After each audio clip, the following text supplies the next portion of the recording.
అందరికీ నమస్కారం. మన వైజాగ్ వాసుల మీద మన జీవీఎంసీ వారికి అలాగే మన ప్రభుత్వానికి చాలా ప్రేమ ఎక్కువైపోయిందండి. ఆ ప్రేమ ఏంటో తెలుసా? మనం ప్రతిరోజు జీవీఎంసీ పార్క్స్ లో మన ఆరోగ్యాన్ని కాపాడుకోవడానికి వాకింగ్ చేస్తాం కదా.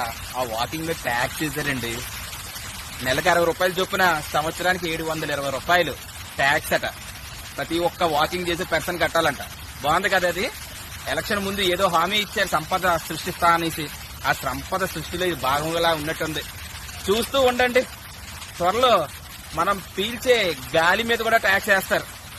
మనం ఆశ్చర్యపోనక్కర్లేదు వేసినా సరే. ఒకప్పుడు జగన్మోహన్ రెడ్డి గారు మన వైజాగ్ ని క్లీన్ సిటీగా ఉంచడానికి చెత్త మీద ట్యాక్స్ వేస్తే చెత్త ముఖ్యమంత్రి అన్నారు. ఇప్పుడు మన ఆరోగ్యాన్ని కాపాడుకునేందుకు నడిస్తే ఆ నరక మీద ట్యాక్స్ వేస్తున్న ఈ ప్రభుత్వాన్ని, ఈ ముఖ్యమంత్రిని, ఈ ఉప ముఖ్యమంత్రిని ఏమని చెప్పాలో మీరే నిర్ణయించండి.